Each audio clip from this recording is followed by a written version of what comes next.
Tu es fonctionnaire et tu veux créer une société civile immobilière. Tu te demandes si c'est possible. On va voir tout ça dans cette vidéo.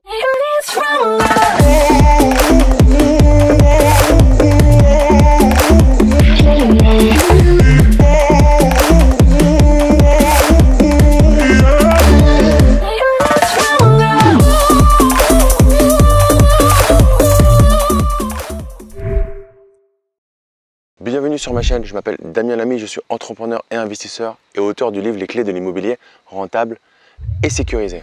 Donc dans cette vidéo, on va voir si tu peux créer une société civile immobilière SCI quand tu es fonctionnaire. Alors pourquoi je fais cette vidéo là, c'est que j'ai reçu énormément de questions. Donc je fais une masterclass avec mon frère qui est avocat au barreau de Paris, spécialiste en droit de l'immobilier et droit des sociétés.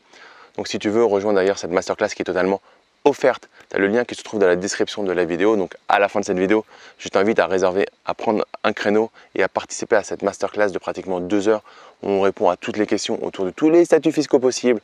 Donc on aborde la SCI bien évidemment, mais pas que, la holding, le LMNP, le LMP, le revenu foncier, etc. J'ai cette question qui arrive souvent: Damien, je suis fonctionnaire et je suis content d'être fonctionnaire. Ça a des gros avantages et c'est vrai, quand tu es fonctionnaire, ça a des gros avantages. Après, il y a quelques aberrations. Et on a des soucis pour créer des sociétés. Et c'est vrai que quand tu es fonctionnaire, ça peut être compliqué d'avoir une autre activité à côté. Est-ce que tu peux créer une société civile immobilière quand tu es fonctionnaire? La réponse est normalement oui. Normalement, oui.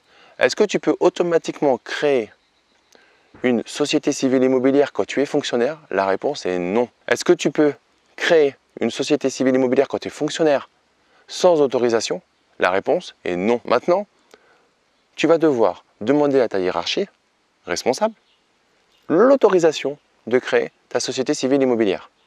Que tu la fasses à l'impôt sur les sociétés ou à l'impôt sur les revenus. Une fois que tu vas avoir demandé à ta hiérarchie, dans la majeure partie des cas, la réponse de la hiérarchie va être oui.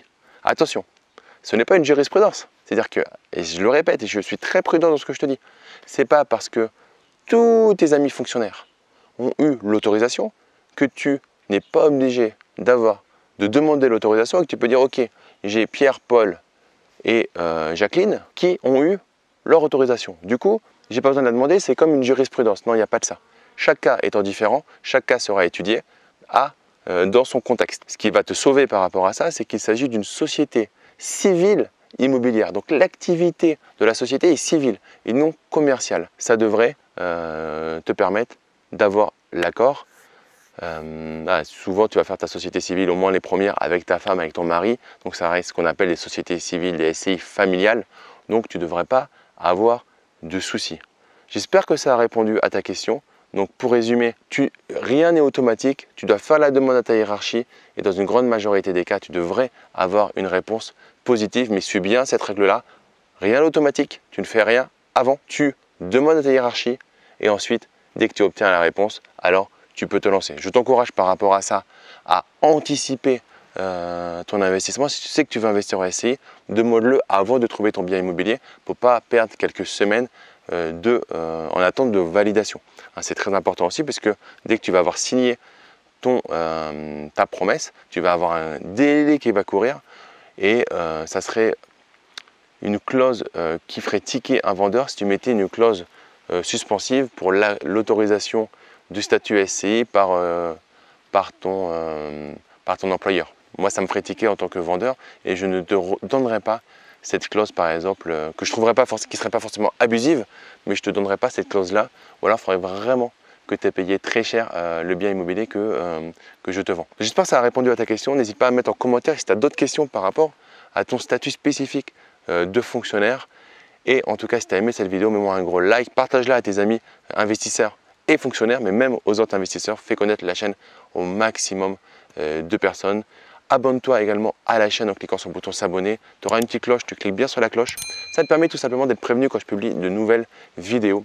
Et pour te remercier d'être resté jusqu'à la fin de cette vidéo, je t'offre mon livre « Les clés de l'immobilier rentable et sécurisé ». C'est 221 pages sur mon parcours dans l'immobilier et également ma méthode vie qui va te permettre de passer à l'action dans les 90 jours. Tu vas avoir tous les prérequis à la méthode et ensuite comment pérenniser cette méthode. Tu vas avoir des témoignages d'investisseurs qui ont suivi cette méthode.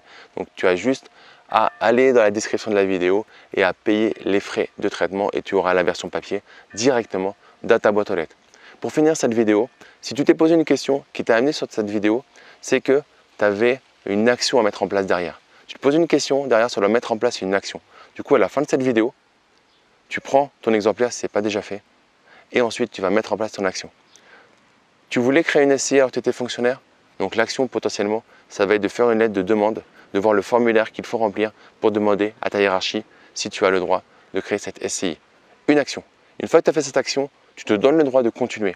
Mais tant que tu n'as pas mis en place au moins une action après cette vidéo, tu ne te donnes pas le droit d'aller voir d'autres vidéos. Si tu fais ça, c'est vraiment quelque chose qui peut changer ton mindset et changer la manière dont tu vas passer à l'action et implémenter dans ta vie d'investisseur, dans ta vie d'entrepreneur. En tout cas, je te souhaite le meilleur pour la suite et je te dis à très vite pour une prochaine vidéo.